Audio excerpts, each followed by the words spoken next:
Introducing Turbografx 16, the next generation video game system. And you can expand your system with a CD player for CD games with sound effects that are turbocharged. Turbografx 16 from NEC, the higher energy video game system.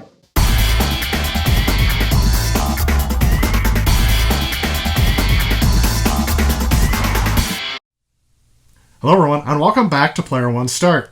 Today I'm kicking off my review of the Turbografx CD unit, which was an add-on for the Turbografx 16. It was released in November of 1989, and that makes it the first console in the US to use CD-ROM media for its games, at least in a home console. And that was a big deal back in the day. It would have been seen as very cutting edge. Now, the Turbografx CD, though, had a really rough launch, and to fully understand this, we should actually take a look at the development of the PC Engine CD add-on that came out in Japan, and the history and development behind this device. Let's go ahead and take a look.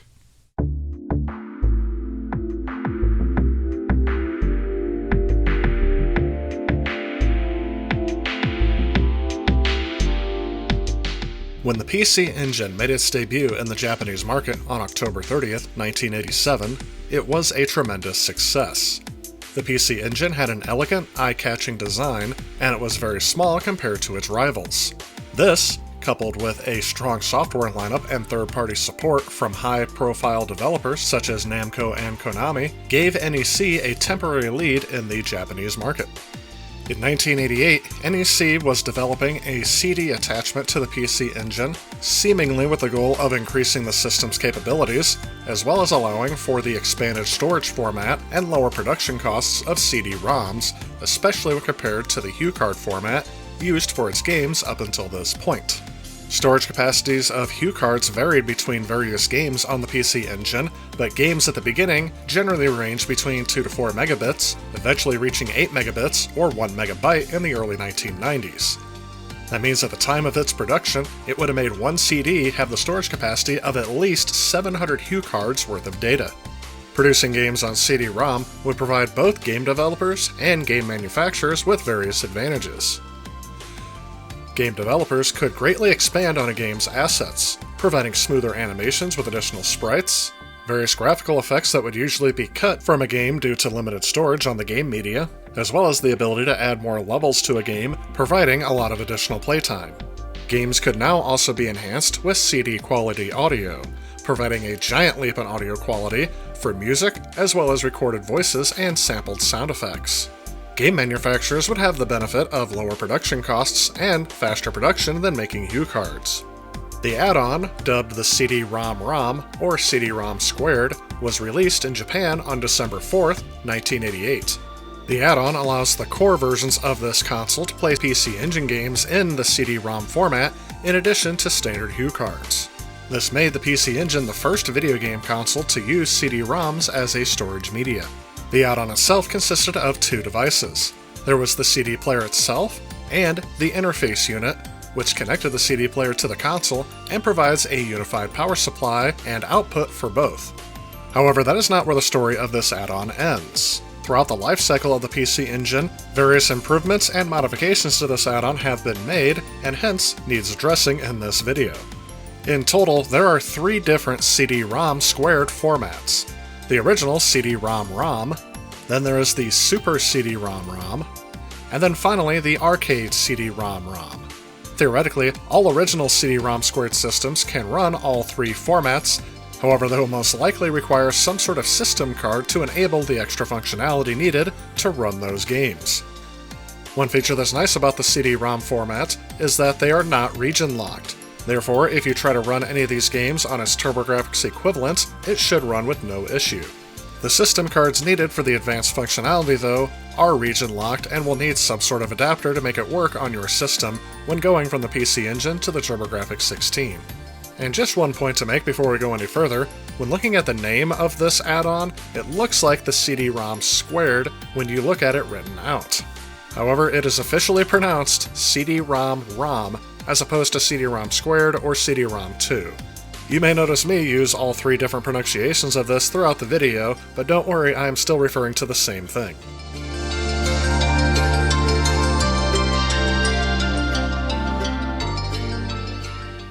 So the PC Engine CD add-on had a lot more support than the US model would eventually get, and I think that's because of the success that the PC Engine had in the Japanese video game market.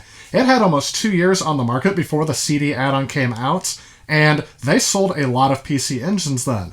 The more people own the console, the more people who are likely to buy its add-on. Now, the US launch was a bit strange, and I think there are a couple of reasons for this. First of which is that there weren't too many titles that were released for it very close to its launch. And yes, because this console is not region-locked, you could import games released on the PC Engine and weren't ported to the US. But this was something that was a lot more difficult to do back in the day than it was in modern days. So before we get too far into it, let's go ahead and take a look at the launch of the Turbografx CD here in the US.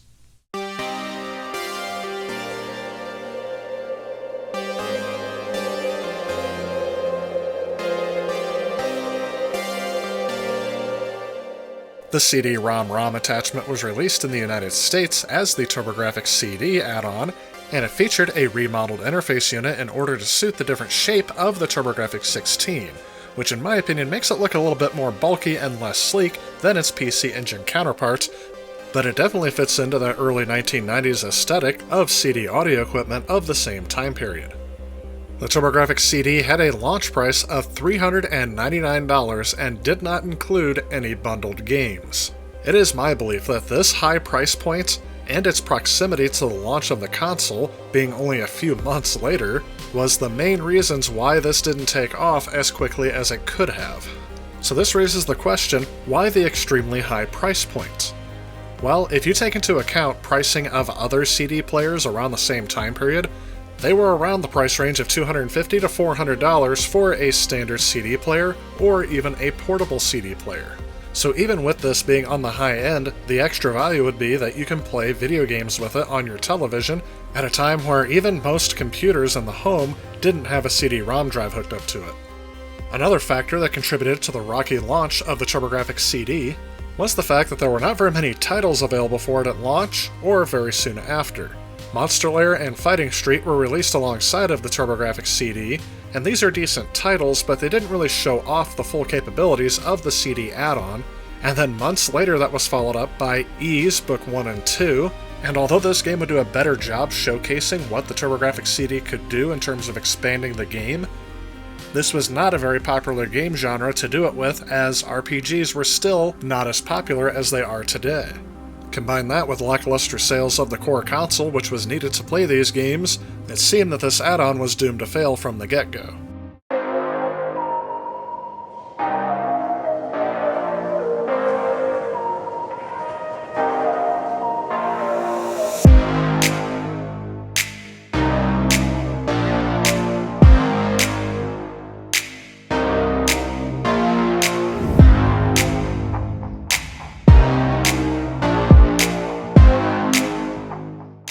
One thing I like right off the bat on the Turbografx 16 and the CD unit combined is that it runs off of the same power supply. Not only that, but the power brick is separate from the plug. Something I think that Sega should have done with all of their add-ons with their console, or even better yet, give them just one power cord. If you are going to collect this system, make sure it comes with the Turbografx CD system card. If you can find the version 3.0 card, that would be great as well, as you'll be able to play more games with this system.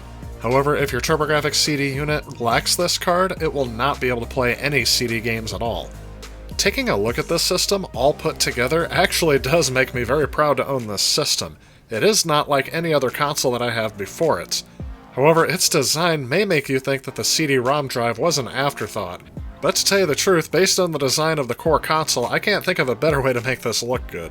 Taking a look at the side of the console, you can see the RF modulator here, which we will no longer need, because it has composite video out the back. I also appreciate that this console did not use any sort of proprietary connector for the red, white, and yellow cables here. I can just use any RCA cable that I have laying around. Taking a look at the CD unit itself, it actually gives the appearance of a portable CD player. And yeah, the inside of my unit is pretty dusty, so I'll have to clean this off. You can use it as a portable player, but it has to be plugged into power. There are no batteries you can plug in here. The games come in a standard CD jewel case, although mine is missing the front artwork here. The discs aren't anything really special, it's not like the PlayStation. They actually just are standard press CDs, and this one that I'm testing out here appears to be in good shape. That is about the best thing I can say about this game though in retrospect. I'll have more on that later. I like that it also has a little clear window on the top so you can see the game disc spin when it's in there.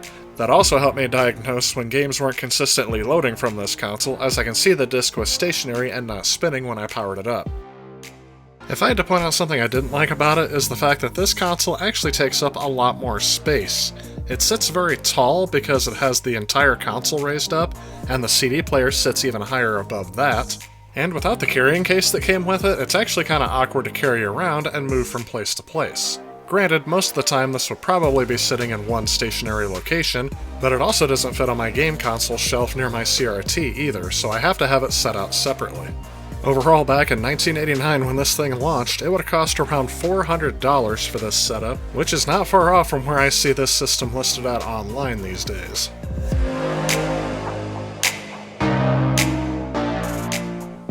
So we're actually not quite done with the origins of this system, at least not quite yet. To fully understand why this add-on stumbled out of the gate, we really have to take a look at the gaming landscape here in North America in 1989.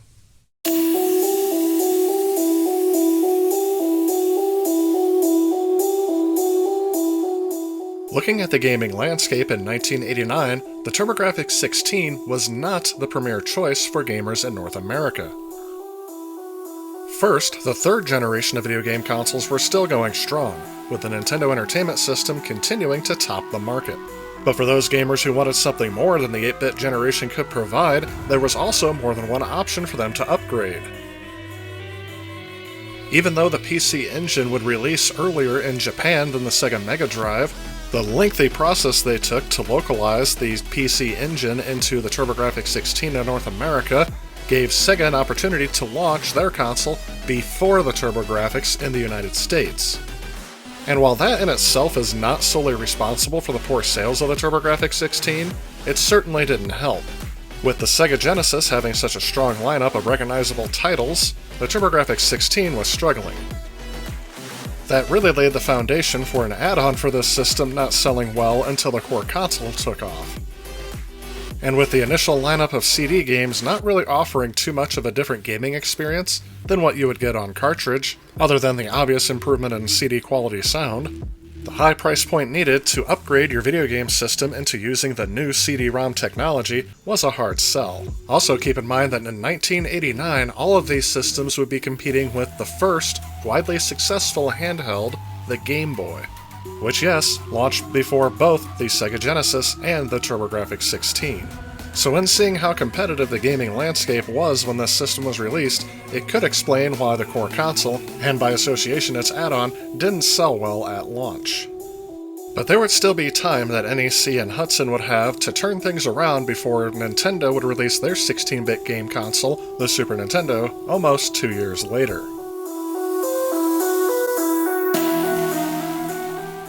So despite the advantages that CD-ROM media would add to the console, it was not enough to sway people away from Nintendo and even the newcomer Sega at the very beginning. I really do want to emphasize the lack of available titles at launch and even the following year in 1990. There just weren't that many games released for it, and it kind of made the add-on only available to those that wanted cutting-edge tech and wanted to pay for it. So as the year 1991 would come to a close, Sega would actually start taking off while Nintendo was still dominant, but the Turbografx would be in a distant third place. But NEC wasn't about to go down without a fight. They actually made one last-ditch effort to make the Turbografx more relevant in a more competitive atmosphere, especially after the launch of the Super Nintendo. But that's going to be a video for another day.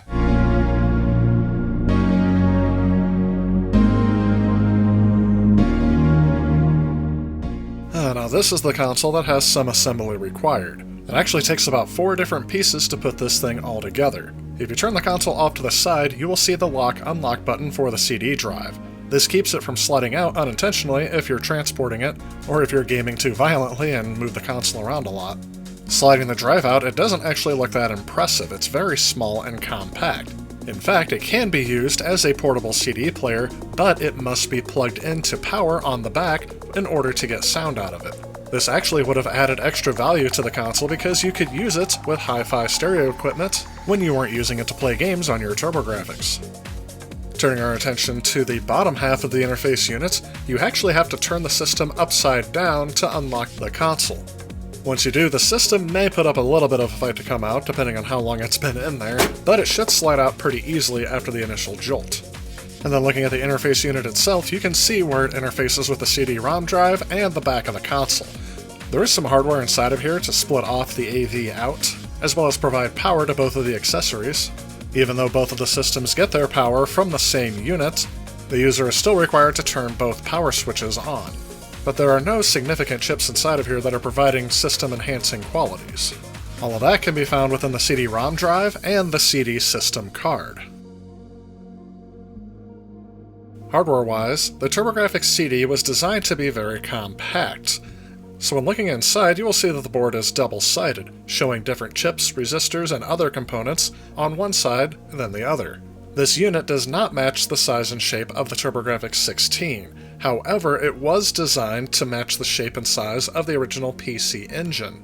The PC Engine CD-ROM drive and the Turbografx CD drive are virtually identical, and some gamers have shown that they are compatible between the two units, although I have not been able to verify this as I only own the Turbografx CD and not the PC Engine CD. As the PC Engine has a different design than the Turbografx 16, its interface unit is designed a lot differently.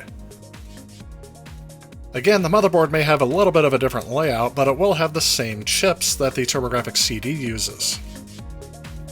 One of the additional chips was a logic chip that was used to process digital audio from the CD.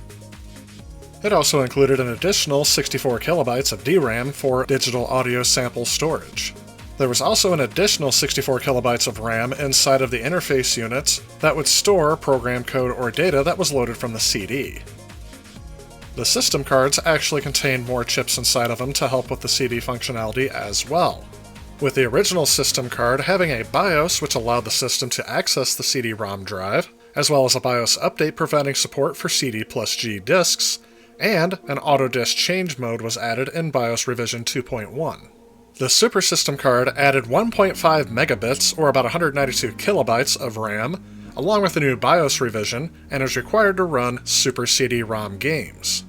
Yet another card was added to expand the system's capabilities even further, providing an additional 2 megabytes, or 16 megabits of RAM, with the Pro Arcade card adding even more than that.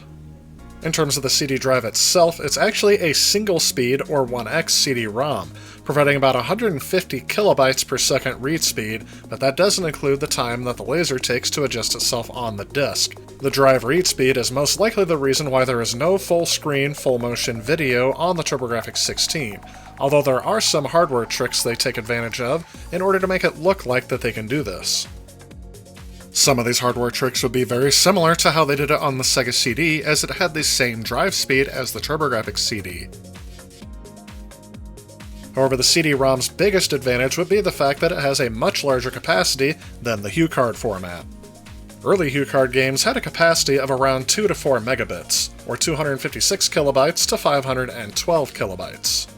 In the later part of the system's life, that was expanded to 1 megabyte games, or 8 megabits, but even at that capacity, it would take around 700 HuCards to reach the capacity of one CD-ROM. That higher capacity brought many advantages to games on CD-ROM. One advantage was the fact that they could provide smoother animations for sprite work, as they could store more sprites on a CD than they could on a HuCard. Of course, they would still have to conform to the RAM limitations of the system for sprites that were currently on screen, but assets could be swapped in and out on the fly by reading them from CD and putting them into RAM. The extra capacity allowed game developers to store additional graphical effects onto the CD, which would include more detailed artwork and even animated cutscenes. Perhaps one of the more obvious advantages to having an expanded capacity on CD-ROM was the fact that they could pack in additional content for a game, making levels bigger or adding more levels before the game would be shipped. And perhaps the most obvious and most used benefit was the fact that they could put full-quality CD audio into games. Previously, I had stated that it was probably more worth it to collect a PC Engine than a Turbografx 16, as games were region-locked, and the Japanese PC Engine would have far more games than the Turbografx 16. However, this does not apply to the CD-ROM unit, as it is not region-locked. That means that you can play any of the games using the North American system cards, to play their Japanese equivalent on your console. Even still, if you use an adapter for the arcade system card, which only came out in Japan, you can still take advantage of those games on the Turbografx 16. And that adapter card would also work for PC Engine Hue cards as well. So to explain a little bit more how the Turbografx CD actually works, it all depends on the system card that you put into it. By itself, the Turbografx only has about 8 kilobytes of RAM for game code. It also has an additional 64 kilobytes for the game graphics, but that would be extremely limited in what you would want to run game code for. It actually couldn't really run the game code that much at all. So instead, they added on to the RAM by including the system card. The system card is important for two purposes. Number one, it can't access the CD-ROM drive without it. It provides a BIOS update to the system that has it recognize that there is a CD-ROM drive and how to run it. But the other thing is that it includes additional RAM for game code so that it could run the game off of the Hue card, and the CD would just load it to the Hue card, and it would run like normal from that. And that's like a simplistic way of saying it, but that's the gist of it. So in essence, depending on the system card that you have, you're only adding additional RAM to the system. Now there was a little bit of additional RAM inside of either the CD-ROM drive or the interface unit, haven't been able to tell which yet, but it has additional RAM for audio samples, another 64K. And that's just for being able to play CD audio while the game's running, and that's actually kind of an ingenious design. But when it all comes down to it, this interface adds more storage and more RAM. It doesn't really add anything to the capabilities of the system. So when looking for tech demos, I wasn't able to find much that really couldn't be done on stock hardware, except for those that took advantage of additional RAM. So let's go ahead and take a look at those.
So from a coding standpoint, those tech demos look very impressive. I know the graphics look primitive by today's standards, but keep in mind that the performance is all being bottlenecked by that 8-bit CPU. It's the 16-bit graphics chip that makes it all look nice, or at least higher res, than any 8-bit console before it. But tech demos aside, what did actual games look like on this system? Well, let's go ahead and dive right in with the two launch titles.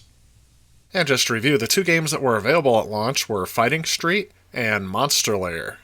These games only take advantage of the original system card that was released with BIOS Revision 1.0, and is backwards compatible on every single other BIOS release for the system as well.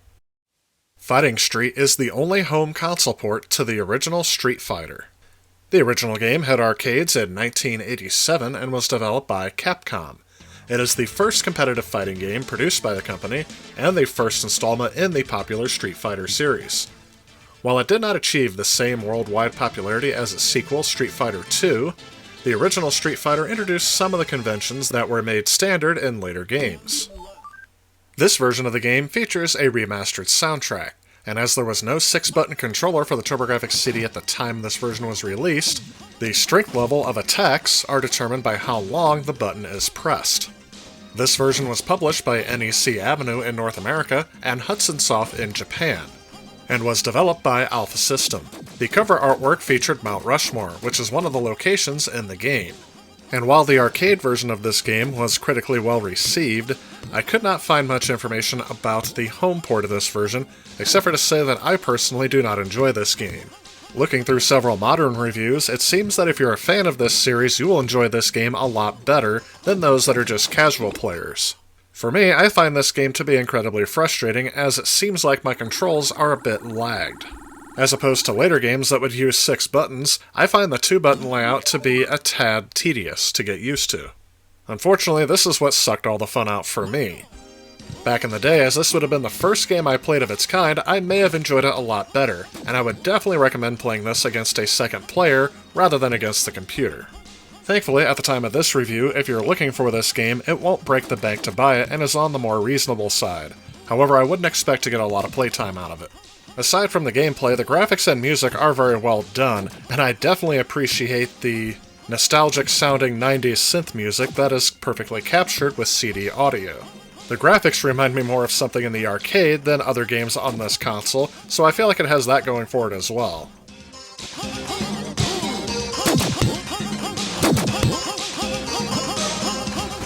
Wonder Boy is another arcade port that made its way over to the Turbografx CD.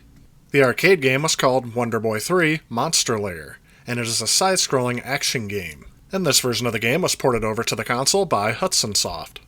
The game attempts to balance basic concepts found in both platformers and arcade shooters.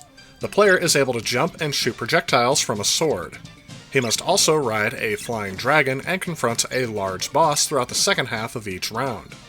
The player's life bar steadily diminishes as time passes. Health is gained through collection of fruits and projectile weapons. Some fruit, when shot, will expand and burst into multiple items. A lot of the concepts used in this game can be found in another one of Hudson's games, Adventure Island.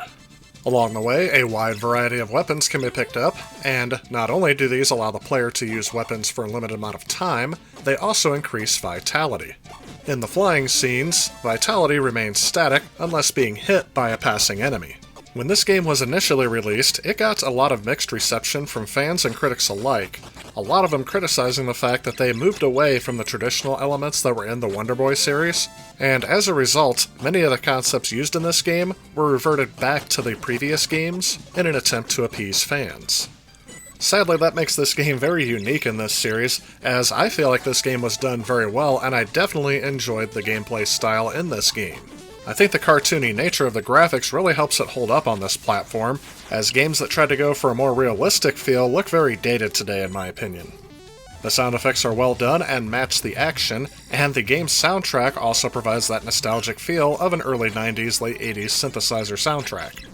I think this game has been better appreciated in modern times, more so than it was back in the day, and I really feel like the majority of players that pick up either of the launch titles would enjoy this game more, so I would definitely recommend this as a pickup for this console, as I feel you would get more playtime out of it.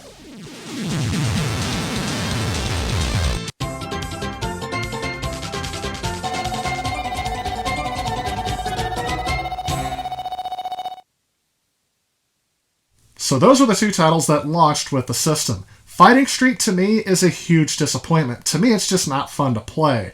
Now, as a kid, I would have been wowed by the digital speech and the CD quality audio coming out of it, because keeping in mind, Nintendo music was all that I was used to hearing, or at least from the NES, I still call it the Nintendo. But that would not have been enough for me to actually keep playing this game over and over again. It just incredibly frustrates me because the controls seem very delayed on purpose to make the game a bit harder. Now, I'm sure after multiple playthroughs, especially back then, I would have gotten used to it maybe, but I still don't think I would have found it very enjoyable.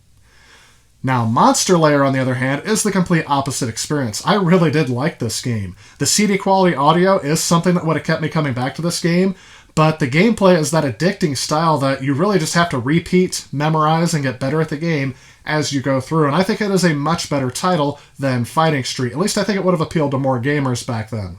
But then, for the most part, for the next 6 months, those were the only games you had that were on CD. That is what your $400+ investment got you back in 1989, and I would have been sorely disappointed. Now keep in mind that you could also play HuCard games on this system, so any of the launch titles and the early titles from the Turbografx 16 would also have been available. But if you want to know my opinions about those, you should go back and watch my Ultimate Turbografx 16 review, as I don't really feel like the launch lineup was very strong there either. Ultimate in radical technology, Turbografx CD. It uses the immense memory of CD software to bring you super intense game-playing action with nearly limitless levels of challenge and excitement. Like in Fighting Street, a kung fu-style arcade game with more than just a few kicks.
Where we last left off, we had taken a look at the two launch titles, Fighting Street and Monster Lair.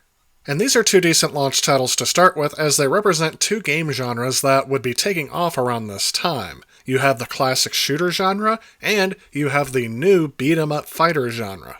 However, those looking for another experience for their Turbografx CD may have been disappointed because they had quite a long wait in store for them.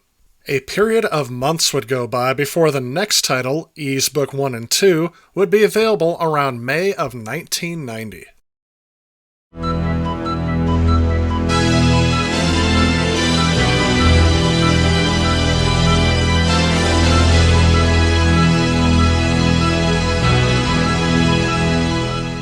Ys Book 1 and 2 is an action role-playing video game compilation for the Turbografx 16, released by Hudson Soft and NEC in 1990. This game consists of enhanced remakes of the first two Ys games that were developed and published by Nihon Falcom, originally for the PC 8801 home computer in Japan. The games included are Ys 1, Ancient Ys Vanished, and Ys 2, Ancient Ys Vanished: The Final Chapter. In my opinion, this is the first game that fully utilized the CD-ROM technology used in its making. It was able to provide enhanced graphics and animated cutscenes, as well as a Red Book CD audio soundtrack and voice acting. As part of the localization process to North America, it was one of the first games to use voice dubbing, translating all spoken dialogue from Japanese into English. Ys, a kingdom ruled by the wisdom and charity of its 6 powerful priests. An empire watched over and blessed by the enchanting aura of its 2 beautiful goddesses. All in all, the game uses over 500 megabytes of CD-ROM storage, including 43 music tracks, 24 minutes of character voice acting, and 20 minutes of animated cutscene sequences. In terms of gameplay, in both games, the player controls a red-haired swordsman named Adel Christian. In the first game, he must seek out the 6 books of Ys. These books contain the history of the ancient vanished land of Ys, and will give him knowledge he needs to defeat the evil forces currently sweeping the land of Esteria. In Ys 2, Adel is transported to the floating civilization of Ys and begins a quest to unravel the secrets of the land and finally rid it and Esteria of evil. Out of all the ports of this game, the Turbografx CD version is one of the highest rated, with reviews averaging around 8 to 9 out of 10. When it was released in 1990, the game received the Game of the Year award from Omni magazine, as well as many other prizes. In the August-September 1990 issue of TurboPlay magazine, they praised the game, stating that the introduction sequence is mind-blowing, and that everything from graphics to gameplay is incredible. Other reviews also stated, as I did, that this is one of the first games that fully takes advantage of the CD-ROM format. As with all RPGs, there was an initial learning curve for me, but once I got used to the gameplay style, boy did I have a lot of fun with this one. It was really hard to put it down, and I definitely recommend picking up a copy of this game if you're a fan of action-based RPGs, and I think this game would also appeal to those that are just casual fans of RPGs or video gamers in general.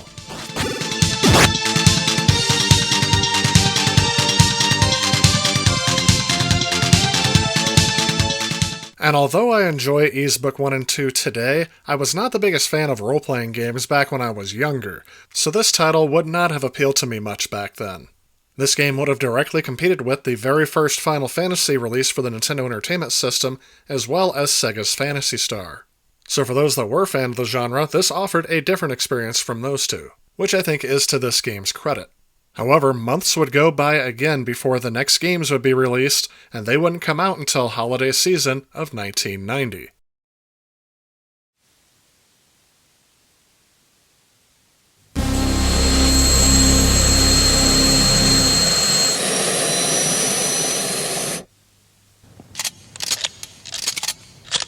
Our mission is to put down the rebel army which has captured the scientific weapon Walkure. In 5 minutes we will be passing over our dropping point. Get ready for descent. What happened? A high-voltage energy wave is approaching us!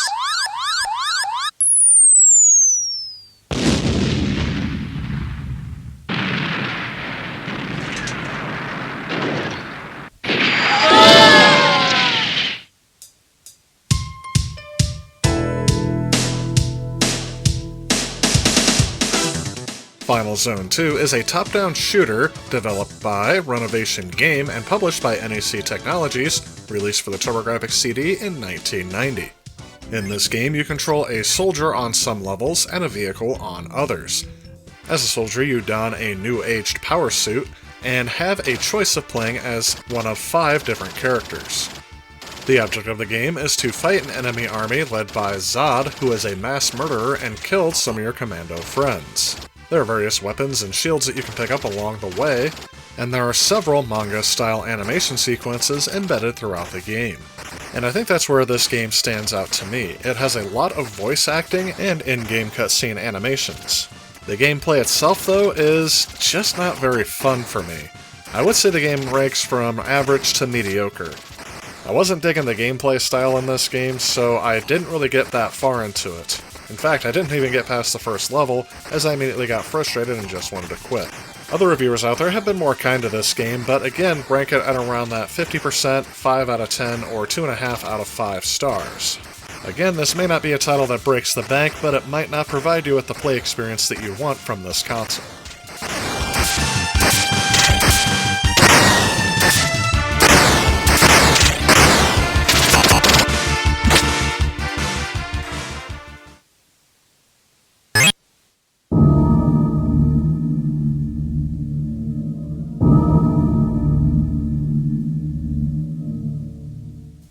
We, the Special Mission Unit, were sent here to rescue hostages upon a request from the Lloyd government.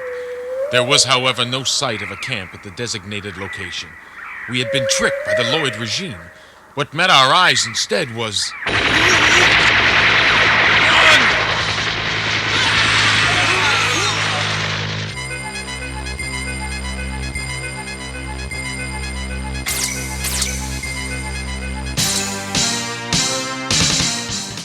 Last Alert, known as Red Alert in Europe and Japan, is a single-player action RPG game that was released in Japan in 1989 and the following year in 1990 for the Turbografx CD.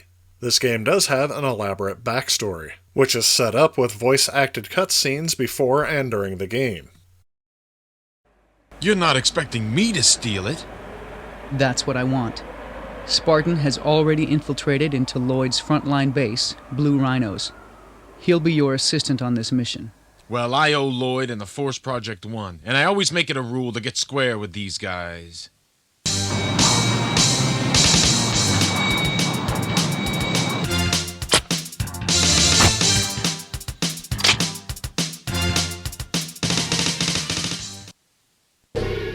This game also features a basic top-down shoot-'em-up gameplay style.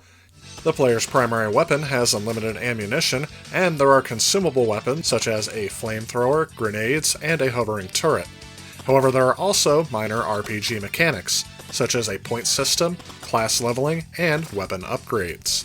The game has a number of stages hosted over about 6 maps. Each stage has infinitely spawning enemies, and mostly concludes with a boss fight at the end of the level. The English version of this game has received a reputation for its cheesy dialogue, campy story, and incredibly poor voice acting. It received average reviews around the time it was released, and it was especially praised for its graphics and music, but the gameplay was cited for being linear and a bit repetitive, and I think that definitely holds true for my opinion. I will say the game controls well, and if you can get into it, the RPG elements are a welcome addition. But overall, this is not one that I can say that I personally enjoyed.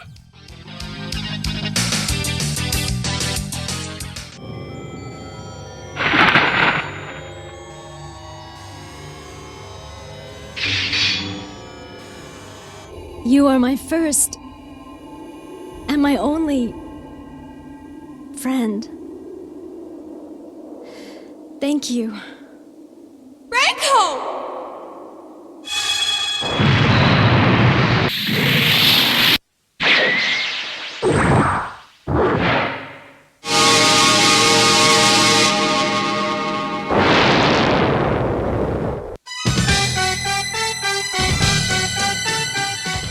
Valis 2 is a platform game developed and released by Telenet Japan, originally for the Turbografx CD and PC Engine.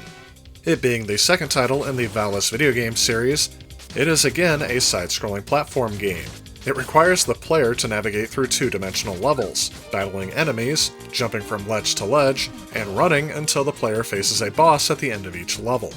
This game received favorable reviews from critics at the time it was released, earning around 7 out of 10, and I'll say out of the titles released around it, I think this one is the one that I would come back to the most. The game has an appealing art style and music, and controls well, but for those looking for a challenge, it may prove to be a bit too easy for you. Overall, I didn't think it was a bad game, and I would definitely come back to this one in the future. Let me pass on this road. I am the Shadow Panther Gillen, one of Roguelus's 12 generals. In the name of Roguelus and his honor, I shall do battle with you.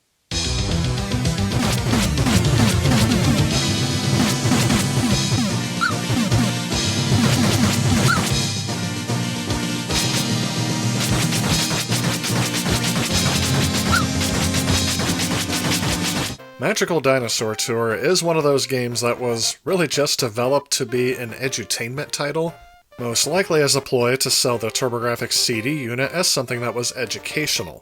While I feel that this title may have appealed to me being a young kid back in the day, I definitely don't enjoy this title today. The only reason why this game made it into my collection is because I wanted to test out the new Turbografx CD unit I got, and I got this being the cheapest game out there for it. If my unit didn't work, I didn't want to spend too much money on the game to find out. So unless you're going for the complete collection, I would say stay away from this one.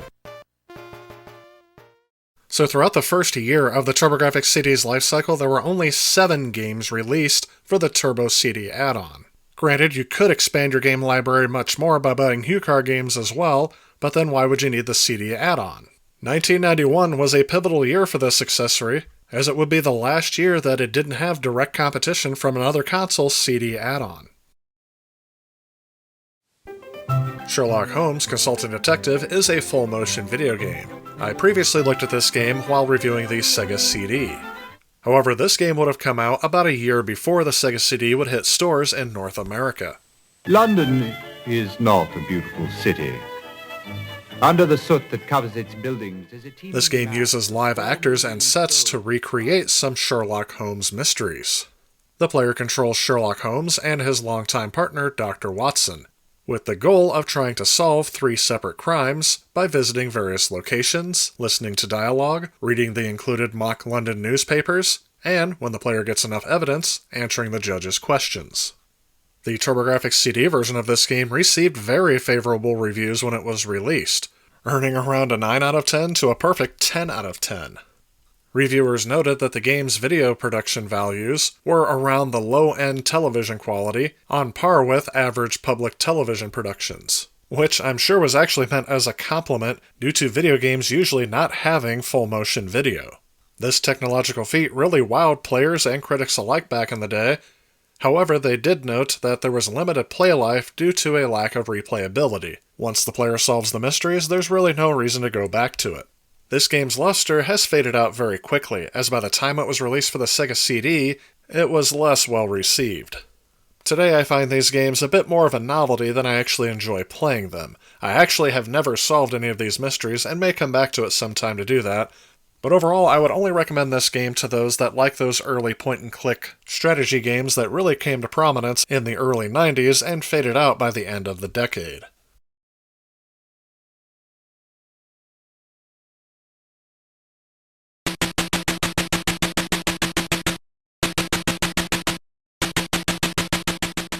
J.B. Harold Murder Club is a murder mystery adventure game that, after making its appearance on several home computer platforms beginning in 1986, eventually made its way to the Turbografx CD. This game was also well received by critics and gamers alike, praising the game's sound, graphics, and playability. However, as with other games in this genre, they are not as well received today. While this game series did go on to provenance and would sell over 20 million copies as of 2011, I feel again that this game will only appeal to those that like this genre, and other gamers will find this game to be very lacking.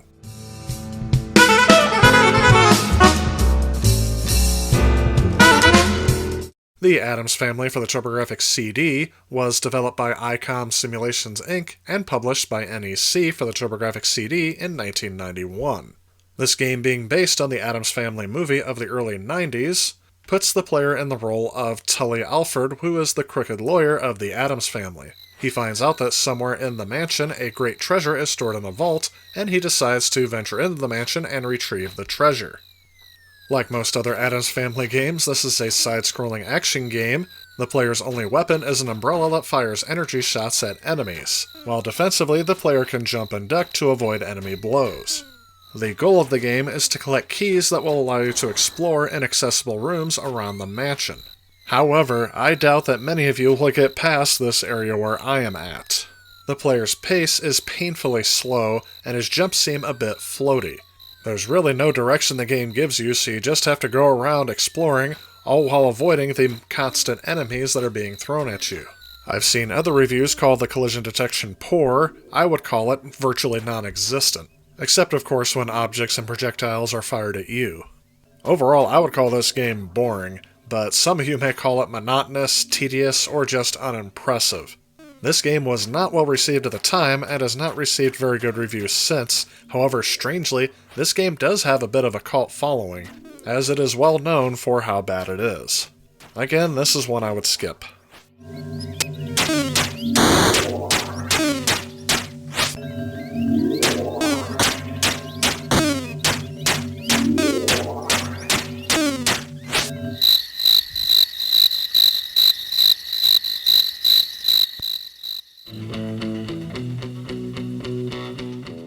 It Came From the Desert is another full-motion video game that was released for the Turbografx 16 after being priorly released on the Amiga and MS-DOS machines.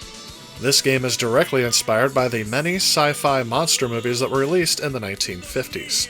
And if I had to choose one movie that had the most influence over this game, I would say it is the movie Them, a movie in which giant ants attack a city. Ants, Buzz. They build cities, wage wars, take slaves to work their underground farms. Some can even fly thousands of feet into the sky and travel across vast oceans. The gameplay style again takes on more of an adventure-style game and point-and-click in certain areas, with the goal being to stop a local mutant ant population from spreading havoc and terrorizing the world. The gameplay can be broken down into two different styles. There is the adventure mode, which provides the overall structure and advances the plot, and there is also an action mode, which is used to combat and defeat the ants. The player must replay the game and take information into account that was learned in previous game playthroughs to then optimize a path of when and where to stop the ants. Typically, the player can't win the game with just one playthrough, and a conventional game over doesn't really exist in the game. Instead, when the player gets killed, he wakes up in a hospital and time jumps forward as a penalty to reflect the time that was passed while he was sleeping in bed. The player has about 15 days total in the in-game time to stop the ants. The player's actions and decisions in the dialogue have an influence on the characters, and as a result on the story, including at least 2 of the endings. To reach a good ending, the player must locate the ant colony and kill the queen ant. This game was very well received when it was released on home computers, prompting it to be ported to the Turbografx 16 when it came out, with reviewers noting that you can't beat the game in one playthrough, allowing it to have more replayability than other full-motion video games of the time. Gamers and critics of the time both liked the 50s B-movie plot, combined with high-resolution graphics, and this game did go on to win some Game of the Year awards. I will say that the enjoyment that I personally got out of this game was this game's relation to the 1950s horror sci-fi movies, as I grew up watching those being replayed on AMC back when they used to play old movies. However, if that does not hook you in, I don't think you're going to have a good experience with this game, as the gameplay itself is not really the big draw to this game. I would rate it today at about a 7 out of 10. But in terms of other reviewers, it is very divisive. If you don't like the gameplay style, or you're not hooked in by the theme, you probably won't enjoy this game. But if you are, this game will offer you an entertaining experience. And then a frickin' dump! Better watch yourself, boy. You better.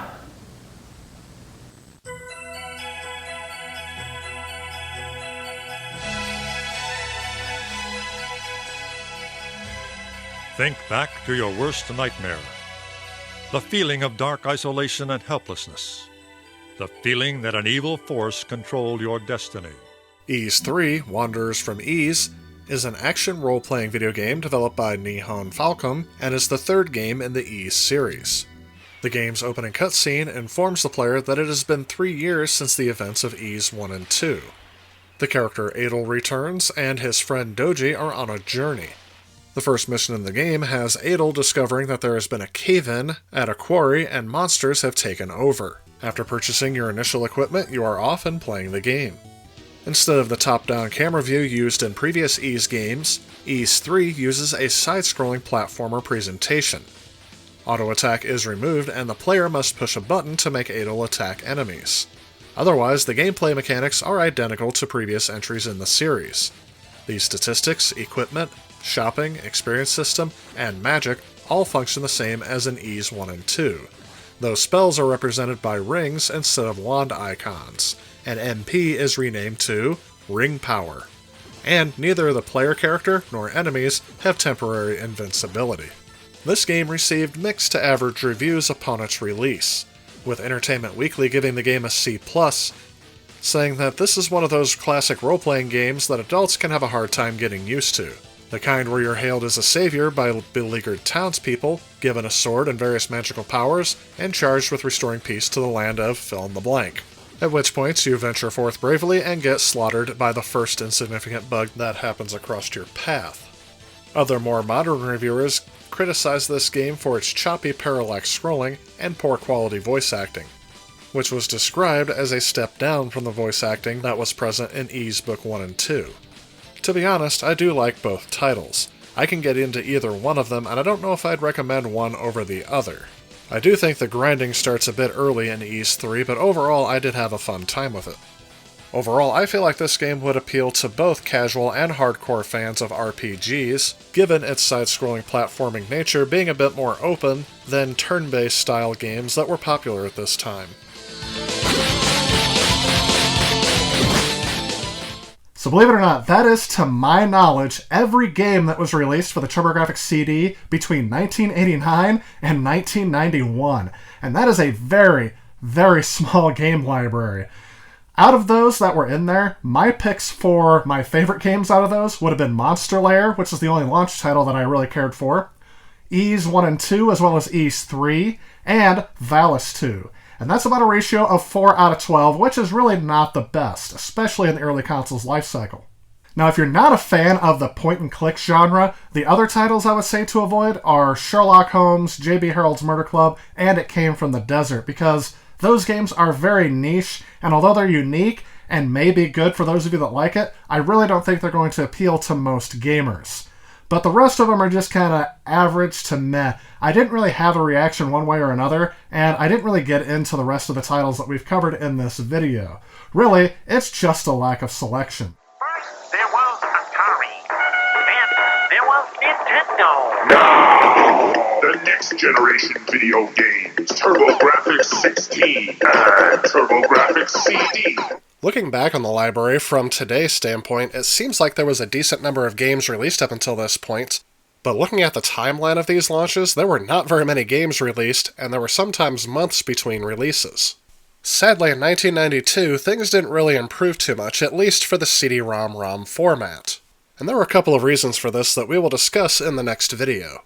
But for now, let's go ahead and dive into the titles released in 1992.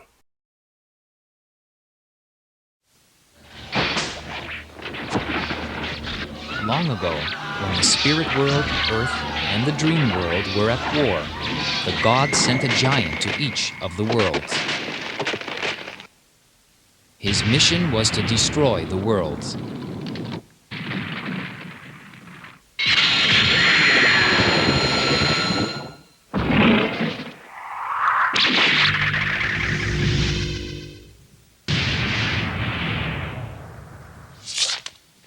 The warriors killed the giant and peace returned to the three worlds.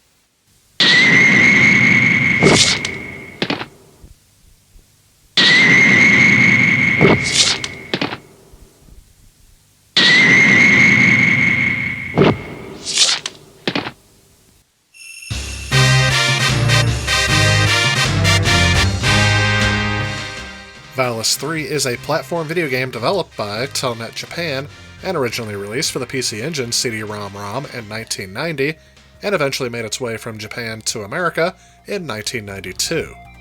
It is the third game in the Valis series, and once again features the main protagonist Yuko as the lead character, as she is also joined by her sister, Valna, and a young warrior named Cham, who are new playable characters. The main difference of Valis 3 to the previous games in the series is that the player is now in control of multiple characters that can be switched at any time, which kinda gave me some Castlevania 3 Dracula's Curse vibes. Each of them uses different upgradable weapons and spells.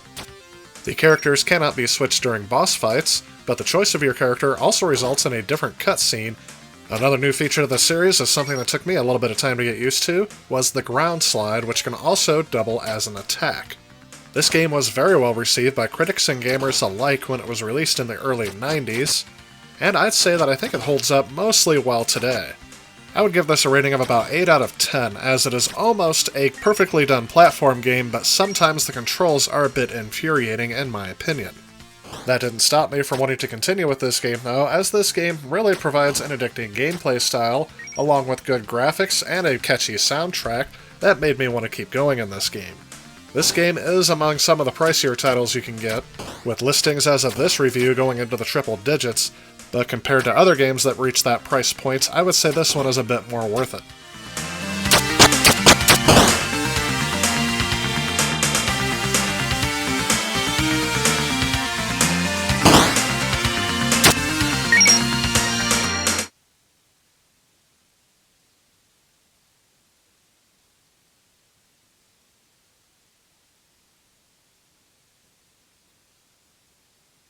Yahoo!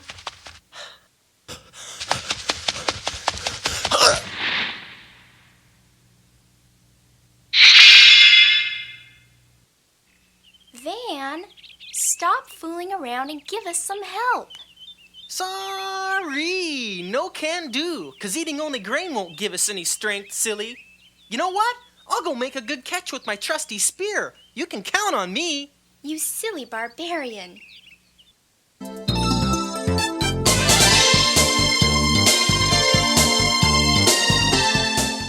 Cosmic Fantasy II is a role-playing video game developed and published by Nippon Telnet in Japan, and it was localized and published by Working Designs in North America for the Turbografx CD video game console.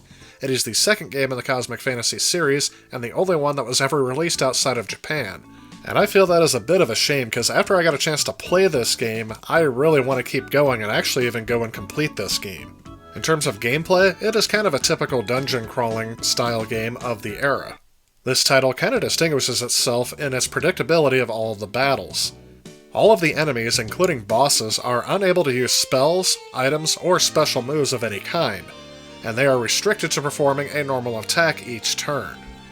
Advanced players may find this boring and repetitive, but those that are not hardcore fans of this genre may find this a bit more inviting than other games. Neither players nor enemies can miss with attacks, and there are no critical hits, aside from certain weapons which unleash spell attacks on random turns. This pretty much narrows down your focus to what enemy you want to attack first, and which enemy is going to attack which of your players first. It is a simplistic and yet addicting gameplay style, at least in my opinion. Cosmic Fantasy II was awarded the Best RPG Game of the Year 1992 by Electronic Gaming Monthly. They stated that with dozens of detailed cinematics, an original plot, a huge world to traverse, and a challenging quest, that the CD literally blows away all of the other RPGs to date. And that is a very strong statement, because 1991's Final Fantasy II/Final Fantasy IV was one of my favorite RPGs of that time period. And while I don't think this lives up to that expectation, I did feel that this was a fairly decent game, again giving it about an 8 out of 10. I would definitely try this out, and it didn't break the bank for me to collect it.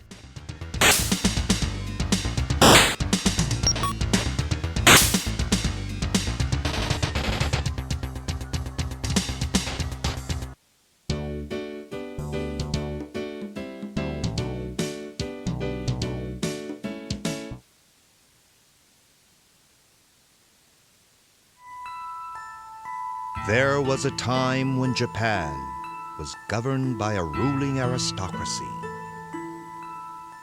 This ruling class was supported by warriors called samurai, who had crushed any opposition to its power. Now it was a time of peace and prosperity. But the Emperor Go-Shirakawa was not pleased. He was concerned that Kiyomori and the Heikis were becoming too powerful.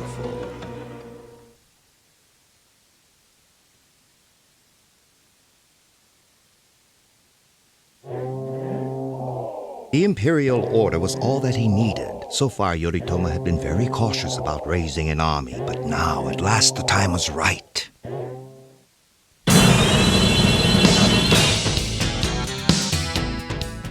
Lords of the Rising Sun was originally developed in 1989 by Cinemaware, and was originally released on the Commodore Amiga, among other systems.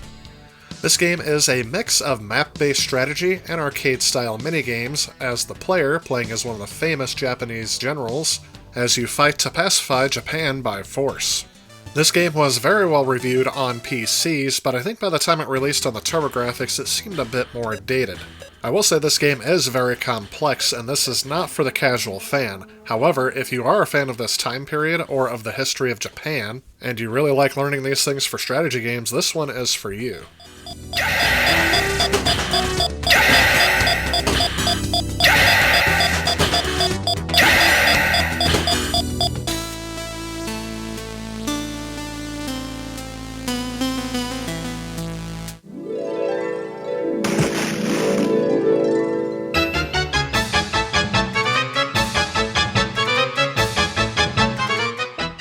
Splash Lake is an action strategy puzzle game that was released for the Turbografx 16, published by Turbo Technologies Inc., and developed by Bits Laboratory.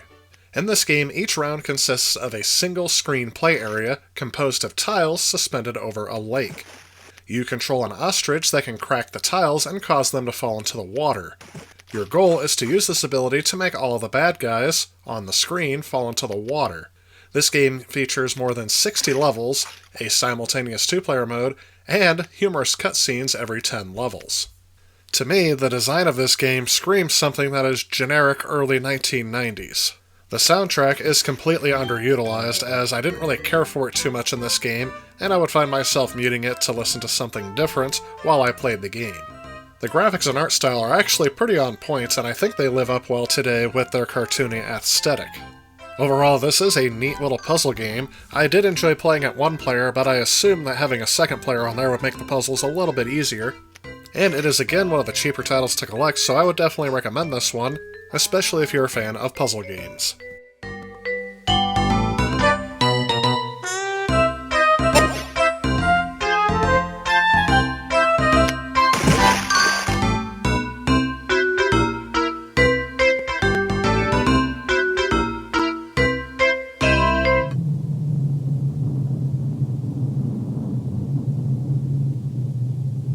The elements of nature have been used by mankind from the start. Since that beginning, nature has touched all of humanity with its many facets, both benign and destructive. Oh, it could be. One great ruler for all mankind, uniting heathens and Clispins alike. A mighty dream. What? Who's there?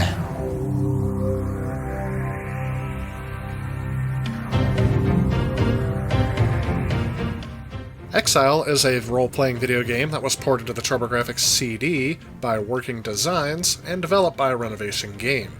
This game is a sequel to its original game XZR, and it is an action role-playing game with platforming elements set in a fictionalized version of the Middle East and other world regions in the 13th century. Travel and exploration occur in the traditional overhead view of RPGs, while battles and dungeons are side-scrolling mazes, similar to Wanderers from Ys. Experience points are awarded for defeating enemies. Leveling up automatically raises the character's attributes. The player can fight with swords and also cast offensive and restorative spells. As with other RPGs, weapons, armor, and items can be bought and sold in towns. When this game was released, it was given around a 7 out of 10 on most reviews. However, more recently, those have been downgraded to around a 6 out of 10 or even a 4 out of 10. As for my opinion, I didn't really find myself getting too much involved in this game. The controls are well done, the art style is well done, and there is a story to go along with it, but this didn't really stand out to me as a gotta-have title for the Turbografx CD. Fans of role-playing games from this time period will definitely be the main audience, and its high price point to collect will also make me reserve it to just those fans.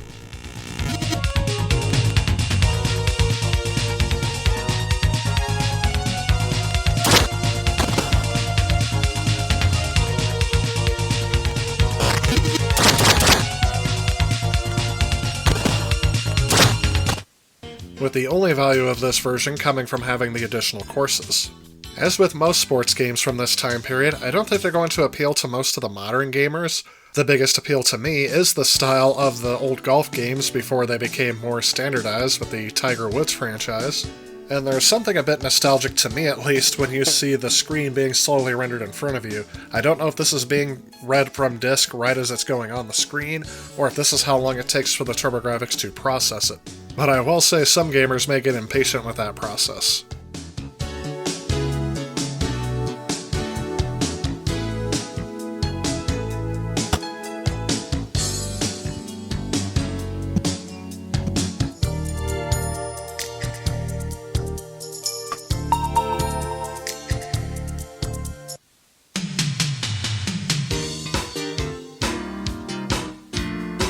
Now, for reasons I won't yet get into, that is actually all of the CD-ROM2 games released in 1992, and there were only 2 other games released since then that were compatible with the original system card.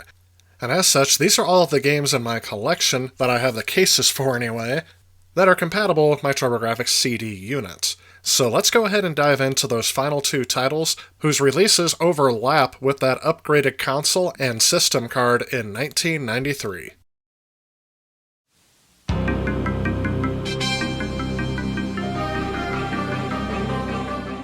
Vasteel is a hex-style action strategy game that was developed for the Turbografx CD, and again, published by Working Designs. A lot of this game plays like a hex-based strategy game, but when enemy units meet, the combat is real-time action. There is a single-player storyline to follow that involves a civil war on the governing planet of the Vasteel solar system, and you can also play against another player. To tell you the truth, this game is not the kind that I personally enjoy, so I wasn't able to get too far into it. Of the few reviews I was able to find on this game online, they gave it somewhere between a 5 out of 10 and an 8 out of 10, so let's just say the reception was mixed. In my personal opinion, I would say there are better titles to collect before you get this one.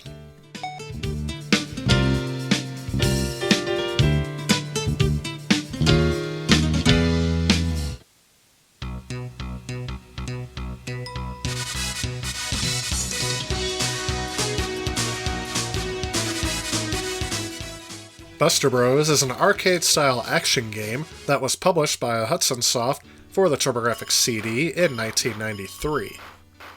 This platform game consists of 50 levels in total and can be played with 1 or 2 players on the same screen, and the other player can just join in anytime within the game. Your goal is to destroy the balloons which bounce around the playfield. To accomplish this, you can shoot hooks, which travel upwards, and blow up any balloon they touch. Depending on their size, they either split into 2 smaller ones, or they evaporate if they're at their minimum size. Apart from balloons, some levels also have barriers which need to be destroyed with your hooks, since they often block your access to the balloons. There are also some barriers which cannot be destroyed. Your character has the ability to climb ladders, but cannot jump. You can also pick up power-ups, such as the ability to fire 2 shots at once, the hook that attaches to the ceiling and waits until something bumps into it, a gun which has a high rate of fire but cannot destroy barriers, and besides extra weapons, you can also pick up certain things like a clock, which halts time for a certain amount of period, dynamite, which reduces all the balloons to their minimum size, extra lives, and other things like that. When this game was released, it was given mixed reviews, between 5 out of 10 and 8 out of 10. However, more modern reviewers have been more kind to this game, and they gave it more of a 9 out of 10. And I would say that this ranks up to the 8 or 9 out of 10 for me as well. I would definitely recommend this game to anyone who has the Turbografx CD, especially if you're a fan of these arcade-style platformers, in the style similar more to Bubble Bobble.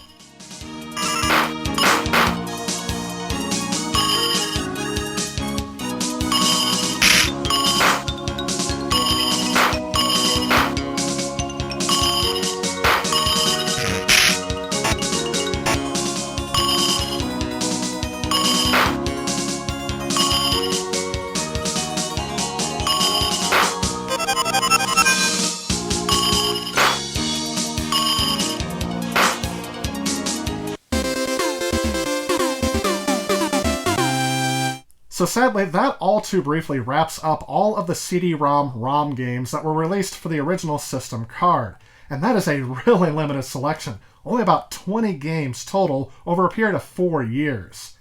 Today, I would say it is not worth getting, especially for the high price. But my opinion may change as we are not yet done with this console. In a last-ditch effort, the company would be reorganized, the mascot would be reinvented, and the console redesigned. So will this change my opinion of this accessory looking at the TurboDuo? Well, that's a question we will answer in the next part in this series. If you like this video and you'd like to help out with future projects on this channel, please consider supporting me on Patreon. Also, if you enjoy the content of this channel, please remember to click on this subscribe button. Again, I want to thank you so much for watching. I'll see you next time.